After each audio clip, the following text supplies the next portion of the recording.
TV 24 news ವಾಹಿನಿಗೆ ಸ್ವಾಗತ.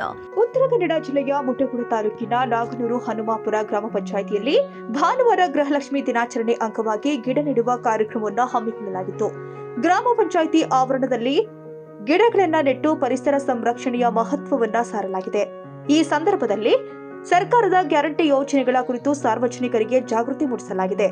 ಜೊತೆಗೆ ಎಸ್ಐಆರ್ ಕುರಿತು ಸಾರ್ವಜನಿಕರಿಗೆ ಅಗತ್ಯ ಮಾಹಿತಿ ಕೊಟ್ಟು ಯೋಜನೆಗಳ ಸದುಪಯೋಗವನ್ನ ಪಡೆದುಕೊಳ್ಳುವಂತೆ ಅಧಿಕಾರಿಗಳು ಮನವಿ ಕೂಡ ಮಾಡಿದ್ರು. ರಾಜ್ಯ ಸರ್ಕಾರದ ಗ್ಯಾರಂಟಿ ಯೋಜನೆಯಲ್ಲಿ ಒಂದಾದಂಥ ಗೃಹಲಕ್ಷ್ಮಿ ಯೋಜನೆಯ ಈಗ ಇವತ್ತಿಗೆ 3 ವರ್ಷ ಮುಕ್ತಾಯವಾಗಿದ್ದು, ಅದರ ಪ್ರಯುಕ್ತ ಈ ಒಂದು ಗಿಡ ನೆಡುವ ಕಾರ್ಯಕ್ರಮವನ್ನು ಗ್ರಾಮ ಪಂಚಾಯತ್ ಹಾಗೂ ಅಂಗನವಾಡಿ ಕಾರ್ಯಕರ್ತೆಯರು ಹಾಗೂ ಆ ಒಂದು ಗೃಹಲಕ್ಷ್ಮಿ ಯೋಜನೆಯ ಅನುದಾನವನ್ನು ಪಡೆತಕ್ಕಂಥ ಫಲಾನುಭವಿ ಕೂಡ ಸೇರಿ ಈ ಒಂದು ಗಿಡ ನೆಡುವ ಕಾರ್ಯಕ್ರಮವನ್ನು ಆಯೋಜಿಸಿ ಈ ಒಂದು ನಾಗನೂರು ಗ್ರಾಮ ಪಂಚಾಯತ್ ವ್ಯಾಪ್ತಿಯಲ್ಲಿ ಗ್ರಾಮ ಪಂಚಾಯತ್ ಎದುರುಗಡೆಗೆ ಒಂದು ಬೇವಿನ ಮರ ನೆಡುವುದರೊಂದಿಗೆ ಈ ಒಂದು ಕಾರ್ಯಕ್ರಮವನ್ನು ನಾವು ಆಚರಿಸಿದ್ದೇವೆ.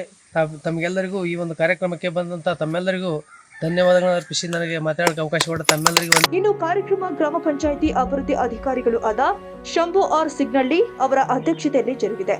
ಗ್ಯಾರಂಟಿ ಯೋಜನೆಯ ತಾಲೂಕು ಸದಸ್ಯರು ಆದ ಗಣೇಶ್ ಬಿ ಸುಣಿಗರ್ ಹಾಗೂ ಬಂಗಾರವ್ವ ಸುಣಿಗರ್ ಉಪಸ್ಥಿತರಿದ್ದು ಯೋಜನೆಗಳ ಕುರಿತು ಮಾಹಿತಿ ನೀಡಿದ್ದಾರೆ. ಇನ್ನು ಕಾರ್ಯಕ್ರಮದಲ್ಲಿ ಅಂಗನವಾಡಿ ಕಾರ್ಯಕರ್ತೆಯರು, ಅಂಗನವಾಡಿ ಸಹಾಯಕಿಯರು, ಬಿಎಲ್ಒಗಳು, ಗ್ರಾಮ ಪಂಚಾಯಿತಿ ಸಿಬ್ಬಂದಿ, ಸ್ವಸಹಾಯ ಸಂಘಗಳ ಸದಸ್ಯರು, ಫಲಾನುಭವಿಗಳು, ಗ್ರಾಮದ ಮುಖಂಡರು ಹಾಗೂ ಸಾರ್ವಜನಿಕರು ಭಾಗವಹಿಸಿ ಗಿಡ ನೆಟ್ಟು ಪರಿಸರ ಸಂರಕ್ಷಣೆಯ ಸಂಕಲ್ಪ ಕೈಗೊಂಡಿದ್ದಾರೆ. ಯಲ್ಲಪ್ಪ ಹೊಸ್ಮನಿ, ಟಿವಿ 24 ಕನ್ನಡ, ಉತ್ತರ ಕನ್ನಡ.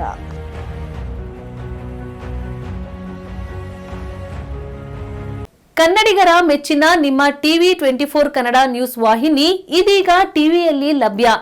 ಕರ್ನಾಟಕ ಮತ್ತು ದೇಶ ವಿದೇಶದ 360 ಡಿಗ್ರಿ ಸುದ್ದಿ ಹಾಗೂ ಉತ್ತರ ಕರ್ನಾಟಕ, ಬೆಳಗಾವಿ, ಬಾಗಲಕೋಟೆ, ಧಾರವಾಡ, ಹಾವೇರಿ, ಗದಗ, ಬಿಜಾಪುರ ಜಿಲ್ಲೆಯ ಕ್ಷಣ ಕ್ಷಣದ ವಿವರವನ್ನ ಪಡೆಯುವುದಕ್ಕೆ ಟಿವಿ 24 ಕನ್ನಡ ನ್ಯೂಸ್ ವಾಹಿನಿಯನ್ನ ಲೈಕ್ ಮಾಡಿ, ವಿಡಿಯೋಗಳನ್ನ ಶೇರ್ ಮಾಡಿ, ಕಮೆಂಟ್ ಮಾಡುವ ಮೂಲಕ ನಮ್ಮ ವಾಹಿನಿಗೆ ಸಹಕಾರ ನೀಡಿ ಮತ್ತು ಚಾನೆಲ್ ಅನ್ನ ಸಬ್ಸ್ಕ್ರೈಬ್ ಮಾಡಿ. Thank you.